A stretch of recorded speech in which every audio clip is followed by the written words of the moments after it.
D-28 Marquis. I haven't had one of these in for a long time. Long enough that I don't think I've ever even videoed one. And this one's in the shop, so I thought I'd do it. I'm going to play it a little bit. Well, I just did play it a little bit. And then I'm going to get the D-28 37 Authentic out and compare them, just so you can see how they compare. And this is basically the D18 GE in rosewood. So it is not an exact copy of a pre-war. It kind of nods toward the pre-war thing, if you will. Has a long saddle. It's got a 1 3/4 inch neck. It has a wonderful 1 3/4 inch neck.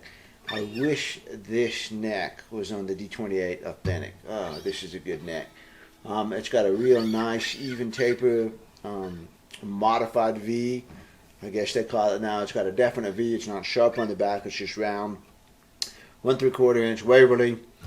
2 5/16 inch bridge spacing. Forward shifted scallop bracing. The scallop goes all the way up to the X.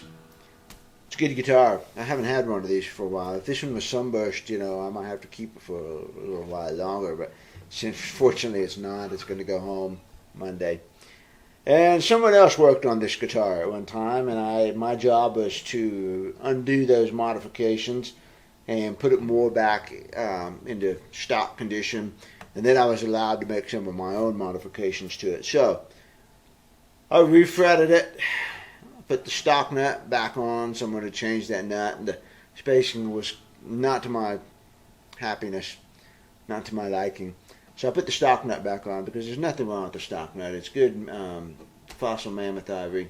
The spacing was excellent. Fit right back on. We're happy there. The bridge had been modified somewhat. My job was to take care of that. So instead of using the original long drop-in slot, I filled that in with ebony, and I recut the slot, putting the bridge in the correct location. And this is now a true vintage slot. So if there was no tension on the strings and no glue, you could slide the saddle back and forth. It doesn't sit down into a groove. It sits up on the wood. I just like that better. I put antique acoustics pins on it, shaved the rear back braces, you know, again, just to make it more like the old ones. I did the pickguard. And then that's about it. And then I unmodified some other modifications to make it more stock, if you will. Good guitar, you know. Needs to be broken in, needs to play a little bit more. Red spruce top, so it does take it a little bit of break in. But it's good. You know, it's got a great neck. Oh, yeah, I like this neck. Alright, let's compare it now to the D-28 1937 Authentic, which is pretty similar to this guitar, except that the Authentic will have Madagascar rosewood back and sides. It will have a T-bar. It will have hide glue construction. It'll have more pre-war stuff. But it's kind of, at least for me, it's the standard in a Martin, a D-28 Dreadnought. It doesn't get any better than a 37 Authentic. And you can see how good this guitar is compared to that one. So let's play through my little standard set of licks and compare it to the 37 at the same time.